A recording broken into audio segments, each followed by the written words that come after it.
The key didn't turn. Mara Ellison paused, shifted her canvas tote higher on her shoulder, and tried again, slower this time, willing the deadbolt to give. It didn't. A dull, stubborn resistance met her hand, the same way her father used to block the kitchen door with his body when she'd try to storm out as a teenager. Only this time the lock wasn't symbolic, it was physical. Real. Changed. She blinked at the antique brass handle worn smooth from years of her own touch, then stepped back onto the porch and stared at the dark wood frame of the front door. No scratches, no visible damage, just the unnerving truth the house wasn't letting her in. Mara glanced down at Junie's little turquoise duffel bag by her feet. Her daughter had begged to bring it to camp, even though it wasn't waterproof or practical. It had sparkles and stars, just like Junie liked it. 2 days ago, they had driven up the coast to drop her off at an overnight summer camp near Charleston. Mara had cried the entire way home. Junie hadn't. She'd waved from the cabin steps like a kid who belonged to the world, not just her mother. Now, home felt unfamiliar, and her chest felt tight.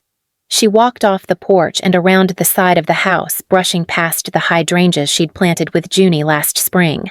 When they bloomed blue, Mara always took it as a good omen. Not today. The side gate was unlatched. She frowned. It was never left open. The backyard was quiet except for the distant hum of cicadas and something fainter laughter. A woman's, familiar. Then a man's lower shorter. Her stomach turned to stone. She moved to the back window, heart thudding. Inside her own kitchen stood Griffin, her younger brother, all 6 feet of laid-back charm and failed startups leaning against her marble-topped island. And across from him, holding a mug, was Haley, his wife. Her hand rested lightly on her belly. The mug she held was one of Mara's, the white one with the chipped handle, the one Junie had painted, "You got this, Mom," in purple ceramic marker 2 birthdays ago.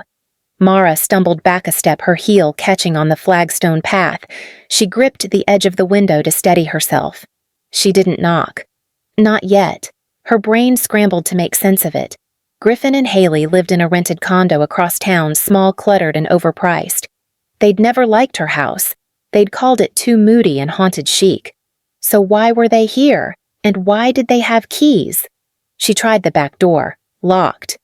Mara pulled out her phone, hands shaking. Her mother's number blinked back at her. She stared at it, then swiped it away. She wasn't ready, not yet. Not until she had answers. Walking back toward the front, she noticed the little brass plate beside the door had been polished. That was new. The porch light had been replaced too. Hers had been a copper lantern. This one was black iron, sleeker, cheaper. Like someone had begun to erase her taste from the place. 3 years ago, Mara had bought this house in ruins. The porch sagged. The windows were nailed shut. It smelled like mildew and sadness. She'd bought it anyway with her divorce settlement, with grit, with the certainty that if she rebuilt something with her own hands, maybe it wouldn't be taken from her again. She had sanded every banister, restored every rosette molding. Junie had helped paint her room dark teal like the ocean at night.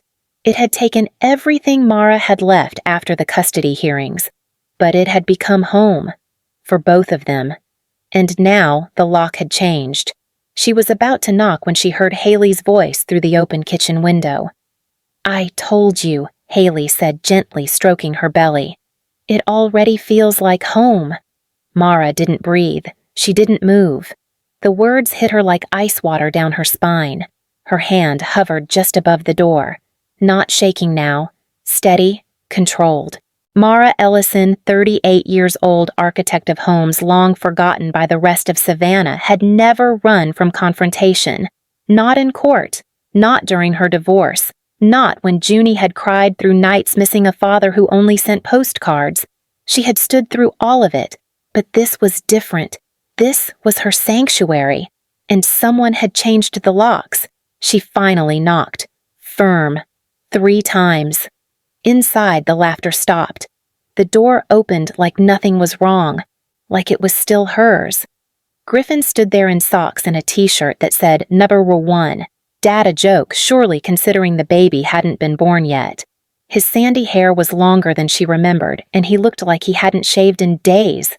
He blinked at her with that half-sheepish, half-clueless expression he'd perfected since they were teenagers.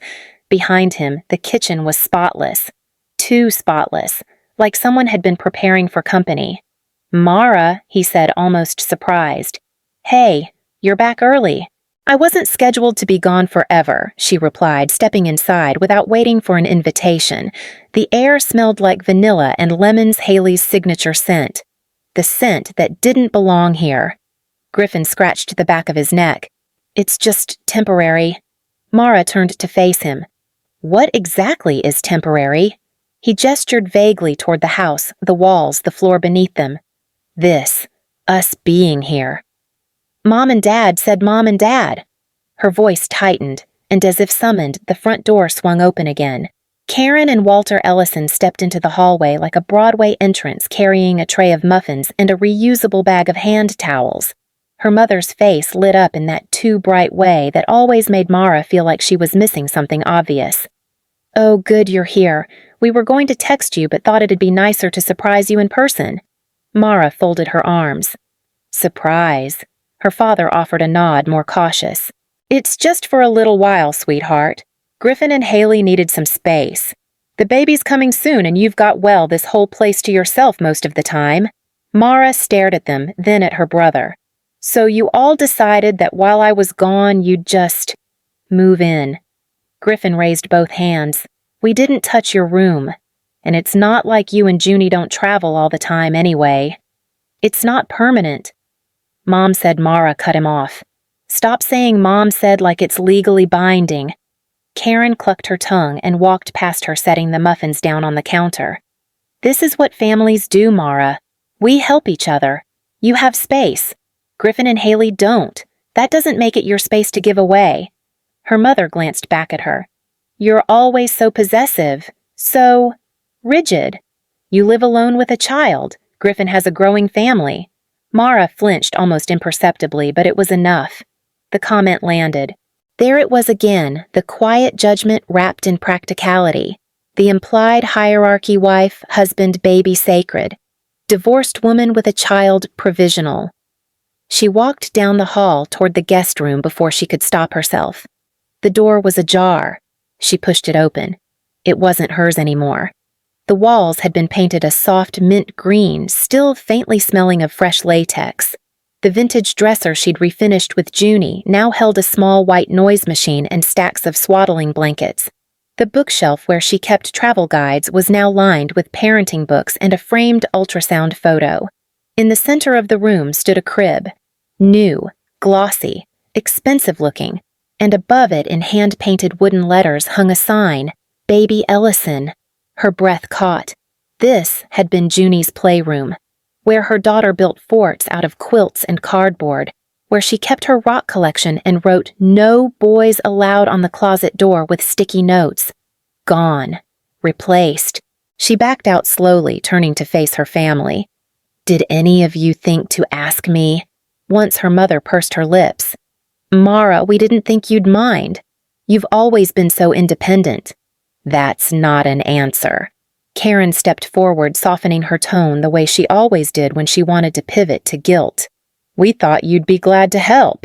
You've always said family matters, and Griffin's been under a lot of stress. Haley's pregnancy hasn't been easy. They need this." "And what Mara snapped. "You don't really need all this space," her mother finished. The silence that followed was thick and slow. Mara looked at Griffin, who suddenly found great interest in his shoeless feet, then to her father, who was already opening the muffins and pretending not to hear, and finally to her mother, composed, smiling, righteous. Mara's voice was low when she spoke again. "I worked 2 jobs while I raised Junie. I built this house from the studs out with my own hands. I didn't need help. I didn't complain. I didn't ask you for anything." Her mother blinked. "Exactly. You've always managed fine on your own." Mara shook her head. "That doesn't mean you get to take what I built." Karen sighed as if tired. "It's not taking, sweetheart. It's sharing." "No," Mara said, clearer now. "It's trespassing." Griffin finally spoke. "Come on, don't make this a legal thing. We're family." And with that, Mara turned and walked to the door. As her hand touched the knob, she looked over her shoulder and said only one thing: "Not anymore." Then she stepped outside, shut the door behind her, and locked it if only in her mind. Mara didn't plan to go upstairs, not right away, but her feet moved before her brain gave permission, pulling her through the familiar rhythm of the hallway. Up the staircase, she had sanded herself past the window where Junie used to tape construction paper stars. She hesitated at the door to her daughter's room. The sticker letters on the outside had once spelled Junie's World in crooked bubble font. Junie's own creation proudly stuck there the night after her 6th birthday, but now only the faint outline of where the letters had been remained. Someone had scrubbed the door clean. The handle was cool in her palm. She pushed. The room was pink, a soft, dusty pink. Not the ocean blue Junie had picked when she told Mara very seriously that she wanted to fall asleep inside the sky. The deep navy walls were gone, repainted, covered, erased. The white bookshelves were in the same place, but all of Junie's books were missing. In their place, baby bottles, folded burp cloths, and a stuffed giraffe with a ribbon that said, "Hello, baby." Mara crossed the room slowly, like it might break beneath her. The desk by the window where Junie had drawn every day after school was gone. The drawings themselves, Mara's favorite one had been a lopsided giraffe with a crown and a speech bubble that said, "I am the queen," were stacked in a plastic bin in the corner. Labeled Junie, old art. On the ceiling, a baby mobile spun slowly in the path of the air vent, dangling felt clouds and yellow stars over the crib that now sat in the center of the room. Mara recognized the crib from an Instagram ad Haley had once shown her, calling it the Bentley of baby furniture. Haley had laughed at how overpriced it was. Apparently she'd bought it anyway with what money Mara didn't know. But what struck Mara hardest wasn't the color or the furniture or even the bin of packed childhood. It was the name stenciled on the wall above the crib. Baby Ellison. Not even a name. Just a placeholder. But it stood where Junie's framed watercolor self-portrait had hung for 2 years, slightly crooked, because Junie had insisted she wanted to hammer the nail herself.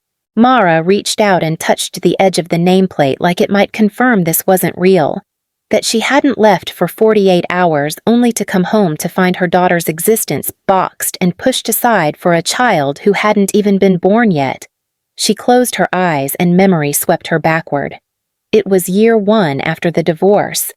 Junie was 5 and still calling her dad Dada out of habit, even though he hadn't seen her in months.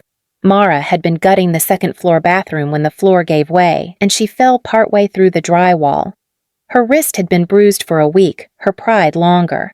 That night she curled up on the floor of Junie's room, the paint barely dry, and whispered through tears that she didn't know if she could do this alone. Junie had pulled her blanket over Mara's shoulder and said, "This room is our ship, Mommy. We'll sail it together." Mara had cried harder then, and now the ship had been stripped of its sails. She turned on her heel and strode down the stairs, fury no longer simmering beneath her skin, but rising hot and alive. In the kitchen, her parents sat drinking tea while Griffin scrolled through his phone. Haley had her feet up on the ottoman like she'd been living there for years. Mara didn't ask. She picked up her phone and dialed. "Savannah Police Department," came the voice on the other end. "Yes, I need to report an unauthorized occupation of private property," she said calmly, though her fingers trembled. The woman on the other end asked for her address and situation. Mara explained she was the sole owner of the property her family had entered without consent, changed locks and repurposed rooms. There was a pause. "Do they have any documentation or claim to the house?" Mara blinked. "Of course not." Another pause. "If they're family and have a key and you've previously allowed access, I'm afraid this may be considered a civil dispute. We can send an officer, but we can't forcibly remove anyone without a court order unless there's an immediate threat. They changed the locks on my house. Was the house vacant at the time I was gone for 2 days?" There was another silence. The kind that tells you the law won't be on your side right now. "I'll have to refer you to a property attorney," the dispatcher said. "You can file a report for record, but we won't be able to intervene directly unless there's evidence of criminal activity or a restraining order in place." Mara thanked her, barely able to speak through the rage bubbling in her throat. She ended the call and looked straight at her father. "They won't do anything," she said flatly. He set down his mug with a practiced calm. "We figured you might call them. That's why we used the emergency POA. From your appendectomy." "It's valid." Mara stared at him. "That was medical. You weren't authorized to touch my property." "It allowed temporary decision-making," he replied. "You signed it." "I signed it for one hospital stay," she hissed, "not to have my house handed over to my brother." Her mother stood now smoothing down her blouse like she was preparing for a church committee meeting. "You gave us permission, Mara. You just don't remember." The room went very still. Outside, a breeze stirred the wind chimes on the porch, and for a moment it sounded like laughter, but not the kind that warmed the heart. No, this laughter was hollow, distant, and full of warning. Mara didn't sleep that night. She paced the creaking floorboards of the guest bedroom in her friend Celine's carriage house, staring at the water stains on the ceiling like they might offer clarity. Celine had handed her the spare key without asking a single question, just wrapped her in a hug and said, "I always knew they'd try something like this." And now, at 8:07 a.m., Mara sat in a worn leather chair across from her attorney, surrounded by the clinical smell of dust, toner, and old contracts. Franklin Voss had represented her during the divorce. He was sharp, mild-mannered, and had the kind of southern drawl that lulled judges into trusting him more than they should. He flipped through the manila file in front of him, brow furrowed as he read the emergency power of attorney document Mara had hastily scanned and emailed the night before. This, he said, tapping the page, only covered medical decisions. Consent for surgery, access to hospital records, speaking to your doctors during incapacitation. Standard stuff. Your parents weren't authorized to access property financials or change any legal agreements. Unless... He reached for another sheet, his tone darkening. "Unless there's an amendment. Which there is." Mara leaned in, heart-thudding. What kind of amendment? Franklin pulled out a second document and laid it beside the first. Same formatting, same legalese, but this one included an additional clause, an extension granting Mara's parents temporary authority over estate decisions in the event of prolonged recovery or incapacitation. It was dated 2 days after her appendectomy, and it bore her signature. Only she'd never signed it. Mara stared at the signature. It looked right at first glance the same looping M, the slightly crooked E in Ellison. But it was wrong. Her handwriting carried pressure and rhythm. This was too smooth, too deliberate. "That's not mine," she whispered. Franklin nodded grimly. "That's what I thought." He slid the documents into protective sleeves and sat back. "Mara, this is serious. If this was altered and filed without your knowledge, and especially if it's being used to claim property access, it could qualify as legal fraud. Can I press charges?" "You could. But first we'd need a handwriting analysis, a sworn affidavit from you disputing the amendment, and ideally proof of intent. And frankly," he sighed, "this was done in your name, which means undoing it could be a long fight. Courts are slow when it comes to family matters. They'll ask why you didn't notice earlier." "Because I trusted them," she said, bitterness thick in her throat. Franklin gave her a look that was part sympathy, part realism. "That's usually the answer." Mara ran a hand through her hair. "So, what can I do now? We'll file an immediate cease and desist. I'll draft a notice of disputed authority and begin a motion to revoke any estate-related POA claims. But I'll need you to start compiling proof texts, emails, property bills in your name. Statements that show the house is exclusively yours. The more paper trail we have, the better." She nodded, swallowing the burn behind her eyes. "And if they fight back, then we fight louder." He smiled gently. "I've dealt with worse, and I know you. You didn't rebuild that house from nothing just to hand it over." Mara exhaled. "No, I didn't." His phone buzzed just as they stood.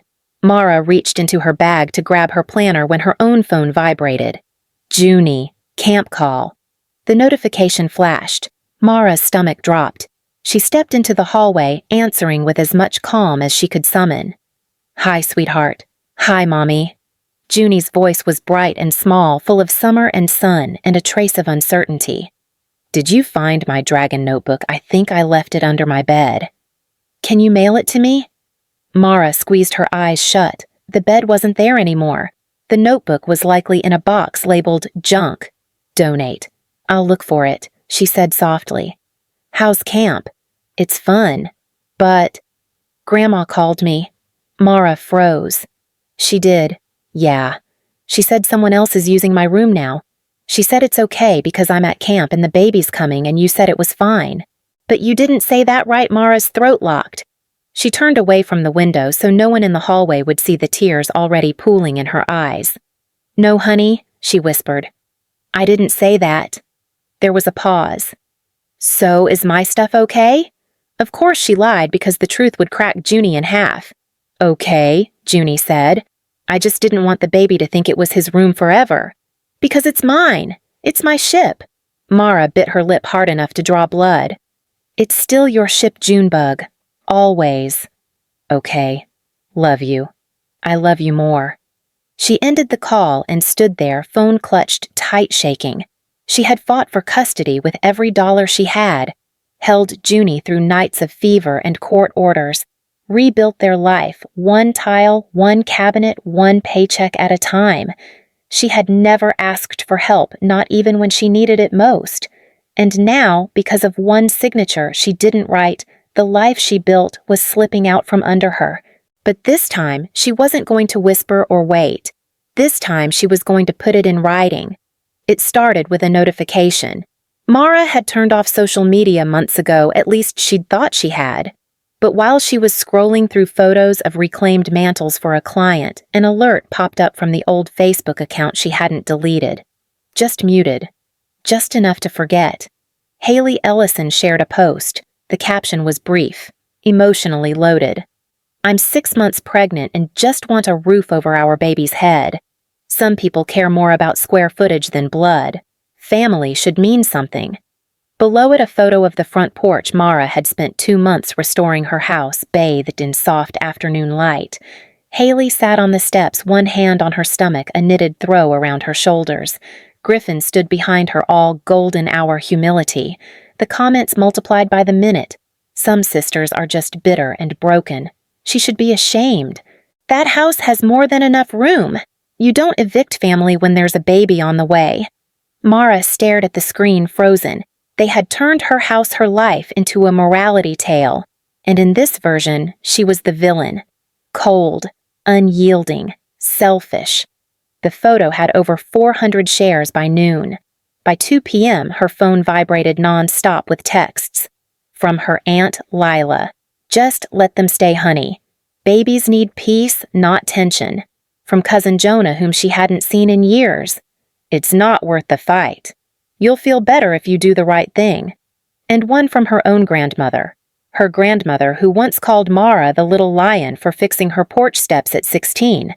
They're scared, sweetheart. Be the bigger person. She didn't reply to any of them. Instead, she walked into the break room at her office, poured herself a cup of burnt coffee, and pretended her hands weren't shaking. Her boss, Martin, found her 10 minutes later, gently knocking on the glass door to her office. He was kind but observant, the kind of manager who noticed things like 3 missed meetings or a voice cracking mid-presentation. He shut the door softly. Is everything okay at home? Mara blinked. Excuse me, I heard a few things. Online. A client asked if you were involved in some kind of eviction situation? He hesitated. It's none of my business, but I just want to make sure you're okay. You've always been one of our most reliable project leads.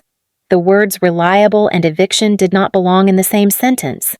Not for someone who'd built her reputation on ethics and empathy and problem-solving under pressure, but the court of public opinion didn't care about nuance or truth. It cared about optics, about pity, about the visual of a pregnant woman displaced by her emotionally distant sister. Mara offered a brittle smile. Everything's in process. Martin nodded slowly. If you need time, I don't, she said too fast. He left her alone after that, but his eyes were different now. Cautious. By the time she pulled into Celine's driveway that night, the sky was steel gray and her inbox was on fire. Legal documents from Franklin. more family texts, and one voicemail from Haley's sister who accused Mara of weaponizing trauma to sabotage a child's future. She didn't go inside. Instead, she sat in the driver's seat with the engine off the keys dangling from the ignition like an afterthought and stared at the dashboard until her vision blurred. She didn't cry often. She didn't have time to. But this wasn't just about a room or a POA. This was about erasure. They had erased Junie. Not literally, of course, but symbolically. Room by room, wall by wall. They had painted over her daughter's voice, boxed up her imagination, and rewritten the story so that the child who had lived there for 7 years was now an inconvenience. A ghost. They wanted Mara to feel guilty for defending space. But it wasn't space she was defending. It was her daughter's existence, her history, their bond. Inside the house, the porch light clicked on. Celine must have seen her headlights and was waiting. Mara turned off the ignition and walked in slowly, quietly, like if she didn't speak, the weight of it wouldn't follow her through the door. Celine sat at the kitchen counter with a bowl of cereal and a bottle of wine, a pairing she swore by during emotional triage. She didn't ask questions, just poured a second glass and slid it across the counter. Mara stared at it, then finally spoke. "They erased my daughter to make space for their legacy." Celine blinked, spoon paused midair. "That's what this is," Mara said. "It's not about a crib or a Facebook post. It's about who gets remembered, whose name goes on the wall." Celine set down the spoon. "They took her room. They took everything. Her desk, her books, her drawings are in a bin labeled old art. They changed the walls, hung a mobile, stuck the words Baby Ellison where Junie's name used to be. Like she never lived there, like she never mattered." Her voice cracked on the last word. Celine reached over and gripped her hand. "Then let's make sure the world remembers she did." Mara didn't answer.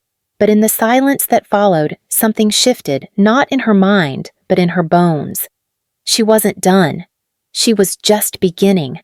The dining room table had belonged to Mara's great-grandmother. Mahogany claw-footed restored by Mara herself one winter between court dates and client consults. Tonight, it was set with mismatched china and the heavy silver her mother brought out for important family meals. Haley had done the centerpiece's baby's breath eucalyptus and a small carved block that read, "Family is everything." The irony wasn't subtle. Neither was the performance. Mara sat at the far end of the table, a full chair's space between her and anyone else.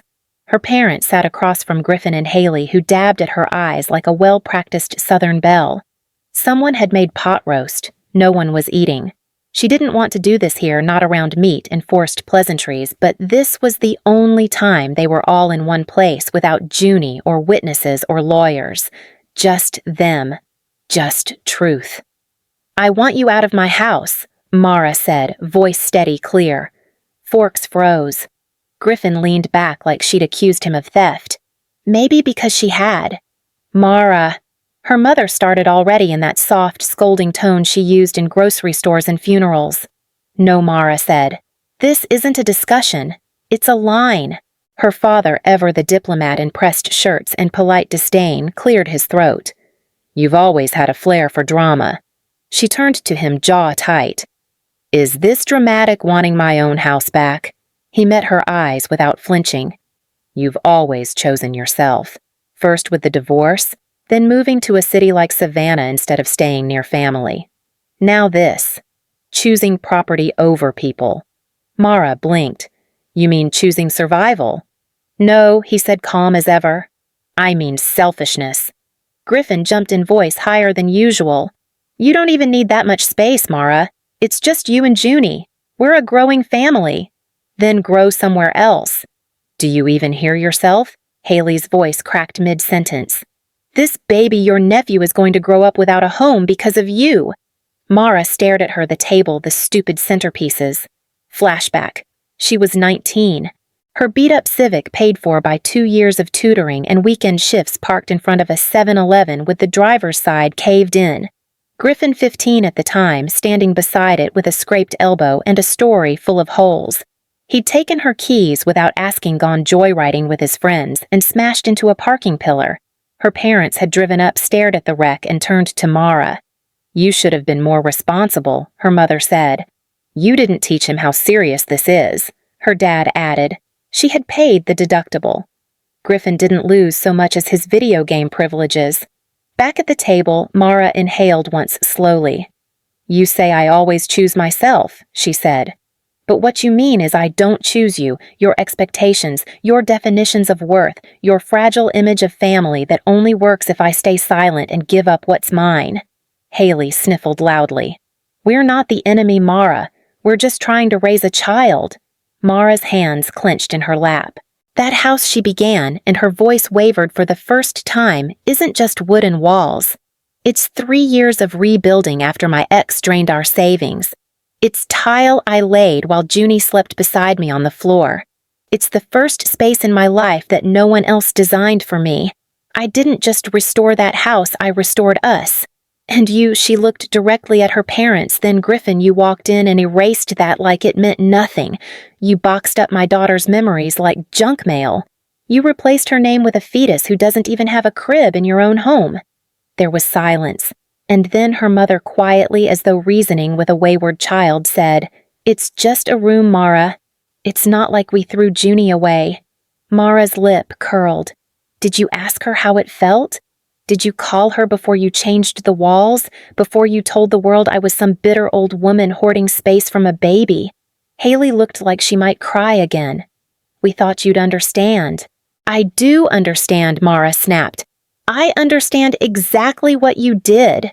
They all looked at her like she was the ungrateful one, the complication, the outlier. Then Haley placed her hands on her belly, her voice trembling. "You'll regret this when the baby asks why his aunt never came around, why he doesn't know you." Mara's reply came cold and clean. "Then maybe you should have built him a home he could be proud of." The next morning the air smelled like sun-warmed pine and betrayal. Mara pulled into the driveway just after 8 a.m., heart pounding like a drum beneath her ribs. She hadn't been back since the dinner, since her mother's voice had twisted around the word selfish like a verdict. But she needed to see it. All of it. Not as a daughter, not as a sister, not even as a mother, but as a woman preparing for battle.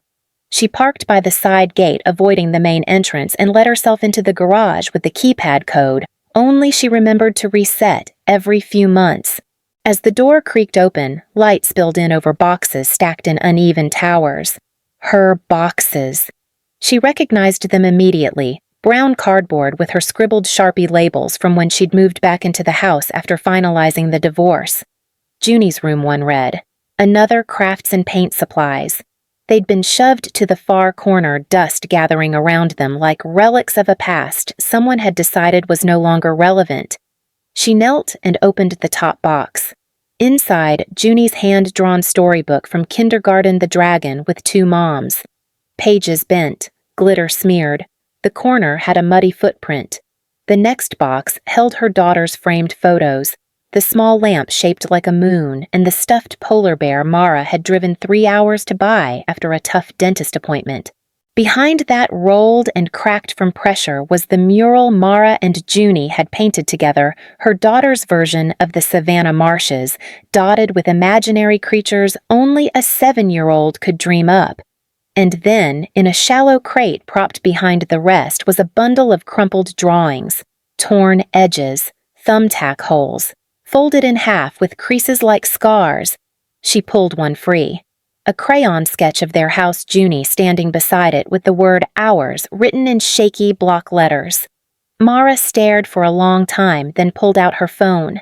She took photo after photo, the boxes, the papers, the mural. She zoomed in on the label, "Storage, do not open yet." They weren't just pushing her out. They had already erased her. The screen lit up with a message as she stood. "Mom, I hope you'll come to your senses soon. Griffin signed the lease today. You'll love the studio. It's modern and very close to that co-op grocery you like. We handled the deposit, think of it as a gift." Mara almost laughed. "A gift?" She walked out of the garage and around the side of the house.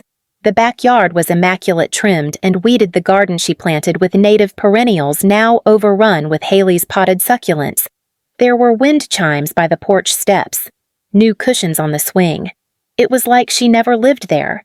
Inside, she knew Haley would be upstairs resting rearranging nursery baskets. Griffin probably in the kitchen acting like the king of a kingdom he didn't build. They'd been planning this for months. The studio wasn't an accident. It wasn't kindness. It was strategy. They knew Mara would never offer to move. So they made the decision for her, dressed it up as generosity, packaged it in guilt. She stood at the back door, hands on the cool wood, and imagined kicking it in. Not to confront them, she'd done enough of that, but to take back what was hers. Instead, she turned away and walked quickly back to the car. She had what she needed: evidence. By the time she reached Celine's driveway, she'd uploaded everything to a private folder. Then she emailed it all to Franklin Voss with a subject line that simply read, "They've made it official." It didn't take long. 20 minutes later, her phone buzzed with a reply. "Franklin Voss photos received. You've got a strong case for constructive eviction, possible POA misuse, and property fraud. We file Monday. Get some rest this weekend, we're going to war." Mara stared at the message. Then she picked up Junie's drawing, the one with the house, and the little girl marked hours and smoothed it gently across the counter. A crease remained down the center, but the lines were still visible, the colors still bold. They'd tried to bury her story, but Mara Ellison was done letting other people write the ending. The late afternoon light filtered through the Spanish moss, casting long, delicate shadows across Celine's porch steps. Mara sat hunched over her laptop, the glow of legal documents flickering across her face as the cicadas droned like static in the trees. She was supposed to be gathering evidence receipts, utility bills, original POA forms. Instead, she was staring at a blank email draft, her fingers limp on the keys. The adrenaline from Franklin's message had faded. What was left behind was quieter, heavier, like ash after a fire. She didn't hear the footsteps until the wood creaked beneath them. "Excuse me, Ms. Ellison," a voice said gently. "Hope I'm not intruding." She looked up and squinted into the light. Mr. Whitman, her neighbor from 3 doors down on Juniper Street, retired school principal, always wore pressed slacks and a weathered Braves cap. He had a habit of trimming his hedges at sunrise and waving at everyone like they'd grown up together. He held a manila envelope in one hand and a paper bag in the other. "I didn't want to bother you," he said, stepping carefully onto the porch. "But I thought you might want this." Mara blinked. "What is it?" "Well," he said, setting the bag down. "Banana bread. My wife, when she was alive, used to say no one should cry on an empty stomach. Figured it couldn't hurt." She tried to smile. Failed. "That's kind of you." He handed her the envelope. "And this is just something I thought you should have." Mara took at her fingers, brushing the edge. "Last Tuesday," Mr. Whitman continued, "I was out on the porch cleaning gutters, like I do. Saw a few folks loading up your garage. Your mama, that boy of yours. The pregnant one was sitting in the rocking chair on your porch like she paid taxes there." Mara's throat tightened. "You came out at one point," he said. "Told them to stop. I remember because your voice cracked just a little like it cost you something to say it, and they just kept going." She opened the envelope. Inside, 6 photos. Blurry but clear enough. Griffin carrying a bin labeled Junie's Art. Her mother handing Haley a set of keys. One picture showed the side of Mara's face as she stood by the garage, arms crossed, tight mouth open, mid-sentence, caught in the act of protesting. "I didn't mean to spy," Mr. Whitman added softly. "But when I saw what they were doing, it didn't sit right. That's not how family's supposed to treat each other." Mara clutched the envelope. "Thank you. I didn't expect." "I figured as much," he said, lowering himself carefully onto the porch chair across from her. "I've lived on that street 40 years, seen families come and go. Yours always looked so rehearsed." She tilted her head. "Rehearsed." He nodded. "You know the type. perfect Christmas lights, polite barbecue invites everyone smiling for the neighborhood photos, but something cold underneath. Like everything had to be a performance. That, Mara thought, was the most accurate thing anyone had said in months. She glanced down at the envelope in her lap. They think I'm just bitter. A failed marriage. A daughter too stubborn to play along. A sister who won't sacrifice enough. Mr. Whitman adjusted his cap. No, they think you're quiet. That's different. She looked up. They think quiet means weak, he continued. Means forgettable. Means you won't push back hard enough to make trouble. But you've been holding up a whole world on your back for years. They just never stopped to notice. Mara inhaled sharply, then exhaled with something close to a shudder. May I ask you something, Mr. Whitman? He nodded. Why help me? He smiled. Then not big, not flashy. Just the soft, weathered grin of someone who'd seen people rise and fall and rise again. Because you built that house with your own 2 hands. I watched you paint shutters at midnight, saw you fixing gutters with your little girl handing you screws. That place isn't just yours, it's you. They think they're taking walls and furniture. What they're really doing is stealing your story. Mara couldn't stop the tears this time. They came fast, unannounced, warm down her cheeks as she clenched the envelope to her chest. Mr. Whitman sat there quietly, letting her cry. No rush, no advice. After a while, she found her voice again. I was starting to think no one saw me. He shook his head. We did. You just didn't hear us over all the noise. The light shifted again, dusk settling like a blanket over the porch. When Mr. Whitman stood to leave, he placed one hand gently on her shoulder. If you need a witness when the time comes, he said you know where to find me. Mara nodded, throat too thick for words. And as she watched him walk back down the steps, envelope still pressed to her ribs, something inside her realigned. She wasn't just preparing to fight. She was preparing to be heard. The envelope was heavy, not physically, but with the weight of everything it represented. Boundaries, truth, and finally, consequences. Franklin had couriered it overnight, the kind of official letterhead and legal tone that made people sit straighter and speak softer. Mara held it for a full minute before stepping out of Celine's house, walking down the sidewalk to the Ellison family mailbox, her mailbox still technically attached to the deed, and sliding it in. She didn't linger. She didn't look back. By noon, the group chat buzzed. First, her mother, Mara, please tell me this isn't real. Then Griffin, you've lost it. This isn't how family handles things. And finally, Haley radio silence until 2 hours later when Mara opened Facebook and saw the post. Imagine suing the people who raised you, who gave you everything, who only wanted to help. I'm 6 months pregnant and homeless because my sister chose square footage over blood. I hope our son never learns bitterness from you. The photo was of Haley on the porch, swing belly front and center, sunlight washing over her like a divine spotlight. The comment section filled quickly. She's heartless. Some women really do crumble after divorce. That poor baby. Mara didn't respond. Not at first.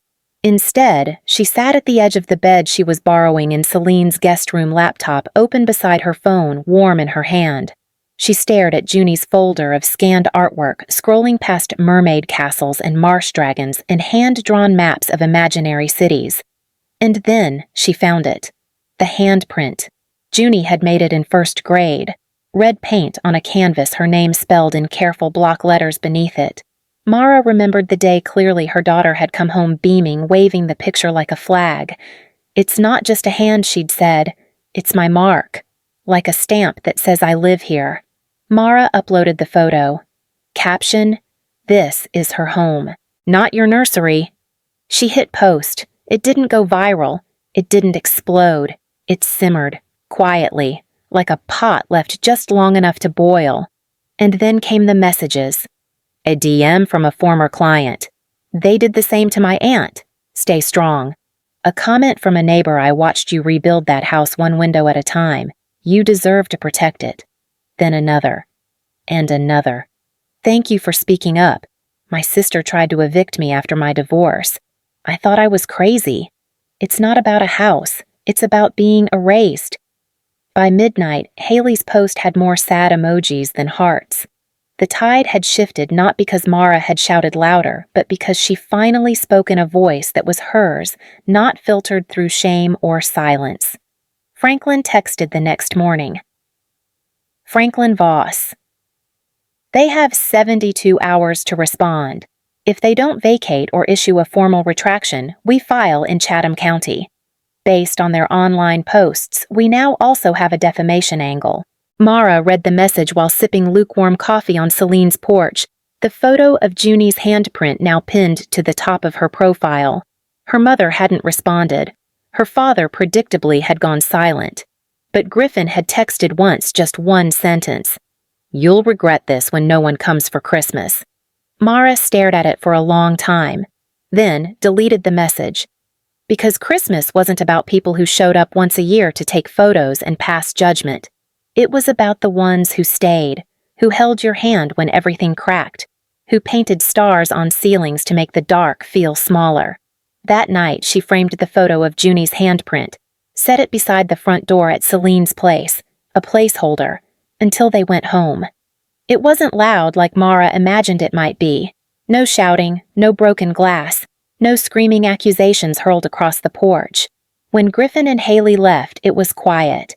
Bitter, yes, but quiet like the house itself had finally exhaled. They didn't say goodbye. Haley wore sunglasses even though it was overcast, her lips pulled tight as she loaded the last of the baby gear into the back of Griffin's truck. Griffin didn't look at Mara once. He moved like someone fulfilling a court order efficient mechanical. The only words spoken were to each other clipped and low as they stacked boxes marked nursery and bathroom essentials beside the azaleas Mara had planted 2 springs ago. A courier had hand-delivered the cease and desist 2 days earlier with legal backing so airtight Franklin had called it a velvet hammer.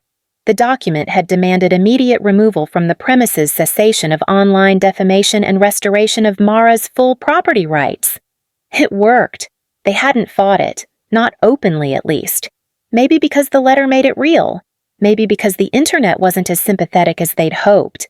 Or maybe, just maybe, they knew they'd gone too far.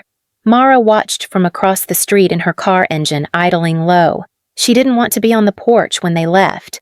She didn't want the false apologies, the silent blame, the lingering smell of Haley's lavender detergent that clung to the baby blankets like a fog. She waited until the truck turned the corner and disappeared into the Spanish moss. Only then did she drive home. The house greeted her like a memory, one brick at a time. She walked through the front door and inhaled. It smelled like wood polish and dust and something faintly floral. But underneath it all, beneath the chaos, the trespassing of trust, it still smelled like hers. The pastel paint was still on the guest room walls. The baby Ellison door sign still hung like a flag claiming stolen land. She took it down without ceremony and placed it in the trash. Then she opened the toolbox. By nightfall, every lock had been replaced. Front door, back door, garage, even the shed. Cameras had been installed above each entrance, angled to catch every inch of approach. Motion sensors, app alerts, backup batteries. She'd drawn her line. Now she was defending it. Franklin called just after sunset. "They're out," he said. No preamble. "I know," she replied. I watched them drive off. "There's enough here to press criminal charges if you want," he added. Forgery, constructive eviction, defamation, misuse of emergency authority. It's solid. Mara sat at the top of the stairs, her feet bare against the hardwood she'd laid herself one summer while Junie napped upstairs. The house was quiet now, but not empty. Just still. "I want them out," she said after a moment. "Not destroyed." Franklin was quiet for a beat. "Understood. We'll keep it civil. But if they violate the agreement, we move forward." "Fair," she said. When the call ended, Mara wandered into Junie's room. It had been stripped bare by Griffin and Haley, but now slowly it was coming back together. The mural she and Junie had started, half-finished stars and waves sketched in chalk, still clung to the far wall. Mara traced one of the curves with her fingertip and smiled. There was time now, time to finish what they started. Her phone buzzed, a message from Junie's camp counselor. She wanted me to send this from the art tent today. She said, "It's for Mom, so she knows we still live in our house." Attached a photo. Junie's drawing showed their Southern Gothic home under a night sky. Yellow stars dotted the paper. 2 stick figures stood in front, one taller, one smaller, both smiling. Above them, in blocky, imperfect handwriting, "Our house with our stars." Mara's throat tightened as she stared at the image. It wasn't just a house Junie had drawn. It was a map, a declaration, a memory anchored to place. She saved the image to her favorites. Then she walked through the house, switching off lights, locking the new locks, double-checking the camera notifications. And as she climbed into bed that night, the drawing still glowing faintly on her phone screen beside her, Mara knew this wasn't just a legal victory. It was reclamation, not just of bricks and beams, but of voice, of space, of self, of home. The paint cans were lined up like sentinels along the baseboard, their lids popped open and breathing in the summer air. The scent of fresh lavender gray spread through the room like a quiet promise, clean, soft, a beginning.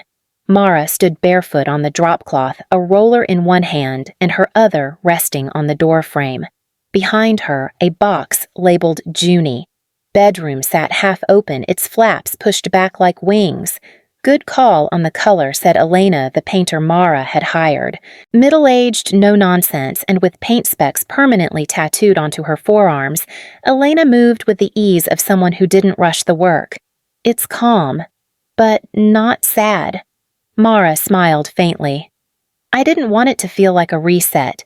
Just a return. Elena nodded. That's the difference between painting over something and painting for something. They worked mostly in silence, a quiet rhythm between them. Elena handled the ceiling trim, her ladder creaking gently with each reposition. Mara focused on the walls, slow, even strokes, not rushing any of it. She moved with intention. No anger, no tension. Just focus. The kind that comes when your mind and your hands finally agree to stop spinning. The room took shape quickly. The crib had been dismantled and stored in the garage, the mobile quietly dropped at a donation center. In its place, a new white shelf built with clean lines and space for both books and dragons. The rug Junie had picked out last spring, turquoise with gold stars, was back in its rightful place. Mara even reassembled the small desk with its mismatched knobs, each drawer a different color Junie had insisted on when they first built it together. It was nearly sunset when Mara turned her attention to the last sealed box. It had been in the garage since the takeover, shoved behind a water heater marked in her mother's handwriting. Junie's old art. Keep or toss. Mara sat on the floor and opened it. Inside were stacks of crumpled construction paper, glitter-glued snowflakes, scribbled family portraits, paper crowns, and dozens of finger paintings. It was like flipping through time. A whole childhood lived in swirls and smudges. Near the bottom, folded neatly into a plastic sleeve, was a piece of lined notebook paper in Junie's blocky 6-year-old handwriting. The title read, Letter to Future Me. Mara unfolded it slowly, the crayon marks faded at the edges. Dear me in the future. I hope we still live in our house. Please don't let anyone take our house. I love my room and the ceiling stars. If I'm big now, maybe I helped paint more. That would be cool. Love me but little. P.S. Don't let Grandma throw away Mr. Pickle. He's under the bed. Mara sat back the paper, trembling in her hands. For a moment, the whole room shifted, time folding in on itself. She saw 6-year-old Junie curled up under that very desk during a thunderstorm, whispering stories to a stuffed penguin. She remembered the nights they'd slept together on the floor, when the house still had no heat, eating cereal for dinner and laughing anyway. She remembered the day they'd painted glow-in-the-dark stars on the ceiling, Mara hoisting her daughter up with a paintbrush and a flashlight. And now, this letter. Not a plea for toys or candy, but a wish to belong. The tears came not with rage, not with despair. Just release. Years of holding her breath. Years of defending her choices, her daughter, her home. Years of being told she was too cold, too hard, too different. She wasn't crying because she was broken. She was crying because she was still whole. Elena must have noticed the shift in air because she peeked around the doorframe. "You okay?" she asked gently. Mara nodded, brushing her cheek with the back of her hand. "Yeah," she said. "Actually, yeah, I am." Elena stepped in, glanced at the letter, then gave a quiet nod of approval. "Looks like you've got a pretty smart kid." "The smartest," Mara said softly. They finished the last coat together in silence. When the room dried and the furniture was set, Mara stood in the doorway and stared. It wasn't perfect. The paint still had wet spots near the baseboards. The shelf wobbled a little if you bumped it too hard. The rug still curled at one corner. But it was theirs. Not a nursery, not a compromise, not an afterthought. A room for a girl who asked to leave stars on her ceiling so she could always find her way back. That night, Mara took the crayon letter and slid it into a frame. She placed it above the desk where Junie would see it every morning and every night. Tomorrow, she would pick her up from camp. Tomorrow, they would come home. Together. The minivan's door slid open with a soft thud, and Junie's feet hit the gravel before Mara had even finished unbuckling her seatbelt. Camp counselors waved goodbye in the rearview mirror as Mara stepped out onto the driveway, barely getting her arms open before Junie flung herself into them. "I missed you more than mac and cheese," Junie whispered into her neck, clinging tight. Mara smiled, kissing the top of her daughter's head. "That much, huh?" Junie nodded, curls bouncing. "Even more than seconds." They stood like that for a moment, just the two of them wrapped in late summer sun and silence that didn't need filling. Then, Junie pulled back and looked at the house. Her brows furrowed slightly. "Did they try to take it?" Mommy Mara paused. No rehearsed line would fit. No sugarcoat would feel right. "Yes," she said quietly. "But we took it back." Junie nodded again, as if confirming something she'd already known in her bones. Then she reached for her mom's hand. "Can I see my room?" Mara smiled. "I was hoping you'd ask." They walked through the front door together, their steps soft on the worn floorboards. Junie didn't speak as they passed through the hallway, the walls newly wiped clean, the sun slanting in through the arched windows. But her grip on Mara's hand tightened just a little. And then they reached the room. Junie stepped over the threshold like it might vanish under her feet. Her eyes swept over the soft, lavender-gray walls, the news shelf with her books and stuffed animals, the turquoise rug, the desk with its wild-colored drawers, and finally the framed letter above it. Her own words in her own crayon scrawl. "Letter to future me." Junie blinked, then smiled. "You saved it." "I always save the good stuff," Mara said, her voice quiet. Junie walked to the center of the rug and lay down flat on her back, staring at the glow-in-the-dark stars still clinging to the ceiling. She pointed. "You missed one. That one's crooked." "Impossible," Mara said. "That one's a comet." Junie laughed. The sound was high and bright, like the room had been holding its breath all summer and finally remembered how to exhale. In the kitchen, Mara cracked eggs into a pan while their favorite song played low from the Bluetooth speaker on the windowsill. Junie danced behind her, making up words that didn't rhyme, twirling in mismatched socks. Mara slid pancakes onto a plate and added a generous swirl of whipped cream. Junie gasped like she'd been given treasure. "No one at camp made pancakes with clouds," she said, mouth already full. "Amateurs," Mara replied. They ate at the kitchen island, sunlight pooling between them, and for a moment there was nothing else. No lawsuits, no Facebook posts, no locks changed or rooms stolen. Just a mother and daughter home again. After breakfast, Junie set her fork down carefully. "I told Mr. Fred at camp that you're the bravest mom." Mara arched an eyebrow. "Mr. Fred with the banjo." Junie nodded. "He said brave people don't always yell. Sometimes they just stand really still when the ground shakes. And then they build again." Mara looked at her daughter, the same girl who had once said her room was a ship in a storm, who had packed her plush penguin and toothbrush without complaining when they had to stay at Aunt Celine's, who had drawn stars when others drew castles. "I'm not the bravest," Mara said softly. I'm just a mom who finally said no, loud enough. Junie considered that, then took her hand. Well, I'm glad you did. So was Mara. They spent the rest of the day doing small things that felt like everything, refilling the bookshelf, putting Mr. Pickle back under the bed he'd been washed per Junie's request, and finishing the chalk outline of a seahorse they'd started months ago in the backyard. When the sun finally dipped below the magnolia trees, they lay on the porch swing, together wrapped in an old quilt, the cicadas humming a lullaby somewhere in the distance. You think the stars will still be there tomorrow? Junie asked. They always are, Mara whispered, even when you can't see them.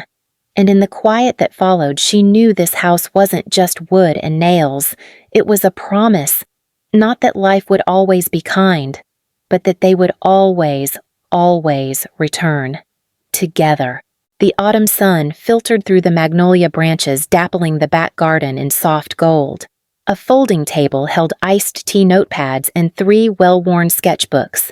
Around it sat 5 women, each different in age, posture, and quiet strength, but all leaning forward now as Mara spoke. Sometimes, Mara said, holding up a simple floor plan, we build walls because we're afraid. But sometimes we build them to know where the door should be. A few of the women smiled. One jotted something down quickly. Another nodded, eyes distant. Behind Mara, the garden's edge curved around raised beds and a newly painted white trellis she'd finished with Junie last weekend. Her daughter's stars, the chalk-drawn kind, not the ceiling kind, still dotted the stones. Mr. Pickle had made a surprise appearance as the unofficial mascot of the morning. He sat now in a small chair beside Junie's sketchpad, supervising. The workshop was Mara's idea. Not a grand seminar, not a flashy brand launch. Just something gentle needed. She'd called it Designing Boundaries, Emotional and Architectural. It started as a joke, something she muttered to her friend Elena over coffee. But then came the messages. The single mom in Bluffton who'd lost her rental after a divorce. The older woman whose adult children dismissed her desire to renovate just a starter home. The recently widowed nurse who confessed over email that she hadn't picked out her own curtains in 23 years. One woman had driven down from Asheville just to walk the garden and sit at Mara's table. Her name was Rachel, early 40s, newly divorced, overwhelmed and apologetic. I've never held a hammer, she'd said on the first day, her voice barely above a whisper. Mara had simply handed her a measuring tape. Good. No bad habits. Over the months, Rachel came back. Week after week. They started restoring a 1-bedroom bungalow she'd inherited from an aunt she barely knew. Mara guided her through patching drywall, choosing trim, rerouting plumbing, and more importantly, believing she had a right to decide what home should feel like. Now, as the group packed up, Rachel lingered. I used to think homes were just places you got stuck in, she said almost to herself. Now it feels like something I get to build. Mara smiled. Then you're doing it right. When the last chair was folded and the last cup rinsed, Mara walked the garden path back toward the house. She passed the porch swing. The light hit the white siding just right, making it glow faintly. Her boots crunched over gravel she and Junie had spread together by hand. Inside the house breathed like it always had. Quiet, warm, lived in. No curated perfection. Just stories in the walls and a name back on a bedroom door. In the living room, Junie was building something with popsicle sticks and glue. It's a rocket, she explained, but for dolls. So like a doll rocket. An essential addition to modern life, Mara said, smoothing back a curl from her daughter's forehead. Junie beamed. Later, once her daughter was asleep, dreaming no doubt of intergalactic fashion shows, Mara stepped into her own studio. The drafting table was cluttered, the bulletin board full. Blueprints layered over handwritten affirmations. A mix of scale and soul. She stood at the window looking out at the garden where a handful of women had spent their morning not just learning how to build walls, but when to say this far and no further. And in that soft, cooling stillness, she thought they said, I chose a house over family. She smiled, slow and certain. They were wrong. I chose my daughter. I chose myself. I chose peace. Not the peace that comes from avoidance, but the kind born of fight, of bruised knuckles and tired nights. of being called difficult, dramatic, too proud, the peace that isn't gifted but claimed, because some homes are passed down like heirlooms, others are fought for, and every scar, every tear, every hour spent saying no, louder than the world expected, was worth it. Mara turned off the light, whispering the final truth to the dark.